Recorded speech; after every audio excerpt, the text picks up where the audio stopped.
Bonjour, dans cette vidéo, nous allons voir les définitions des triangles isométriques. Alors, tout d'abord, qu'est-ce que des triangles isométriques? Alors, vous voyez ici un triangle, jusque-là tout va bien, avec trois côtés. Alors, si vous remarquez par rapport à ce qu'il a écrit, on voit que triangle isométrique est mis au pluriel. Il y aura donc plusieurs triangles isométriques, pas qu'un seul. Alors, si on devait représenter un autre triangle, comment serait-il? Alors, pour savoir ce qu'est un triangle isométrique, nous allons d'abord partir de l'étymologie.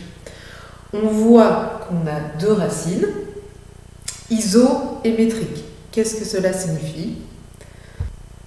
Alors, iso signifie même, identique, et métrique signifie la mesure, comme on dit système métrique. Et donc, deux triangles isométriques sont deux triangles qui ont les mêmes mesures. Alors, nous allons tout de suite en dessiner un à partir de celui-ci. Alors, voici à présent deux triangles isométriques. Vous voyez simplement, vous allez dire, c'est les deux mêmes triangles, on a simplement pris l'image, on a copié, on a fait copier-coller. Maintenant, les mathématiciens ne se satisfont pas de cette intuition. Oui, on le voit, mais comment pourrait-on le prouver? Qu'est-ce qui fait que ce sont les mêmes triangles? Qu'est-ce qu'on peut voir dans ces deux triangles? Alors, premièrement, a priori, si ce sont les mêmes triangles, qu'est-ce qu'ils ont en commun? Bien, première chose qu'on peut se dire, c'est qu'en fait, les trois longueurs sont les mêmes des côtés. C'est-à-dire que ce côté-ci a la même longueur que ce côté-ci. Jusque-là, tout va bien. Ce côté-ci, vous voyez, a la même longueur que son homologue. Et ensuite, le dernier côté est le même que celui-là. Alors, est-ce que c'est suffisant? On voit qu'il y a autre chose qui est commun. Ce sont les angles. Tout à fait. Alors, on voit bien cet angle-là est le même que cet angle-là. Celui-ci est le même que celui-là.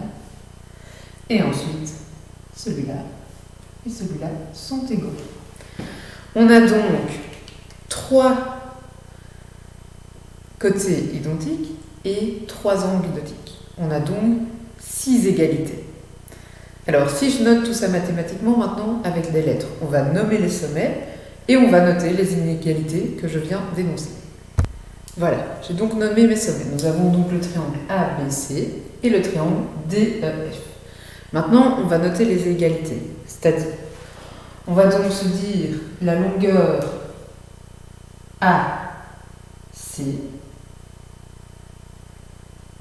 va être AC. Alors la longueur, une barre sur le dessus, notation. Ça signifie la longueur du segment AC est égale à la longueur du segment DF. C'est ce qu'on a écrit. Voilà. Et ensuite, la même chose pour les trois autres angles. Pardon, ce sont bien donc les côtés.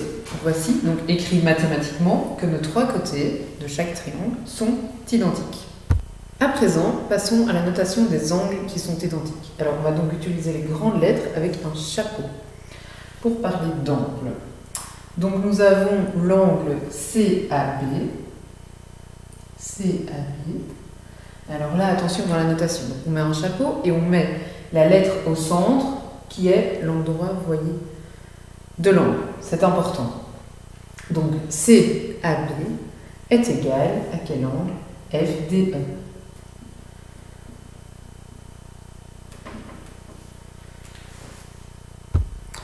Et voici, on a fait de même pour les deux autres triangles, les deux autres angles. Donc ABC est égal à DEF et BAC est égal à EFD. On a donc écrit mathématiquement déjà ce qu'on avait déjà vu, ce qui nous paraissait logique. Les côtés et les angles sont égaux. Qu'est-ce qu'on a ici?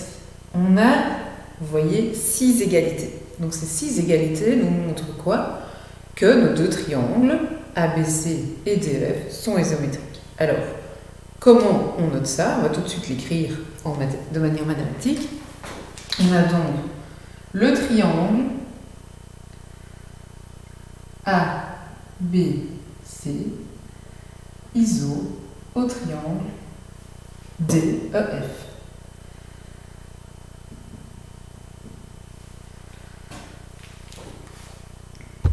Alors voilà l'écriture. Et donc nous avons maintenant, qu'est-ce que ça signifie? Ça signifie le triangle ABC est isométrique du triangle DEF. Et ceci implique ces 6 égalités. Ça veut dire que si je vous donne par exemple un exercice sans vous donner ça, et je vous dis, on sait que les deux triangles sont isométriques, vous pouvez être sûr que cela c'est vrai. Alors on l'a vu assez intuitivement et on l'a écrit. Donc ça paraît beaucoup d'écriture mathématique, mais finalement on l'a compris en le faisant petit à petit. Alors cette flèche signifie donc implique, et ici c'est simplement un et. Donc ça implique que les 3 côtés homologues sont égaux et les 3 angles homologues ont la même amplitude. Certains viennent peut-être d'entendre que j'ai parlé d'un terme homologue. Alors nous allons tout de suite, vous voyez derrière moi, voir ce que c'est de manière vocabulaire, de niveau vocabulaire, ce que sont des côtés et des angles homologues. Donc nous avons vu que dans 2 triangles isométriques, nous avons à chaque fois chaque côté respectif l'un de l'autre, images qui sont égaux. Eh bien, ces 2 côtés images l'un de l'autre, donc ici par exemple AC et DF, on va dire qu'ils sont homologues. C'est un vocabulaire qu'on va utiliser dans les triangles isométriques, et les figures isométriques de manière plus large, et qui veut simplement dire semblable. Alors, donc, voici de manière théorique le vocabulaire. Donc, dans 2 triangles isométriques, c'est ce qu'on a ici, les côtés et les angles qui sont images l'un de l'autre, donc par exemple AC est image avec DF, sont appelés respectivement côtés et angles homologues. Alors attention, j'ai bien dit image l'un de l'autre. On ne considère pas que, par exemple, DE n'est pas l'angle qui est image, le côté qui est image de AC. Ce sera ça qui sera important de bien voir, de voir à chaque fois quelles sont les paires d'angles, les paires de côtés qui vont ensemble. Alors ici c'est facile, elles sont mises l'une à côté des autres, on a assez vu que c'était les mêmes. Maintenant, plus tard, on peut imaginer que le deuxième triangle soit complètement tourné ou dans un autre sens. Et il faudra prouver que des côtés homologues, lesquels côtés sont homologues entre eux. Alors, ces côtés et ces angles homologues, dans les triangles isométriques, ce qu'on a vu, sont égaux. C'est la propriété qu'on va voir tout de suite. Alors, voici la propriété des triangles isométriques. Donc on a vu ce que c'était des angles et des côtés homologues. Et donc dans un triangle isométrique, qu'est-ce qu'on a? On a que les côtés homologues ont la même longueur. Donc ici, AC est homologue à DF et donc ils ont la même longueur. Et que les angles homologues sont de même amplitude.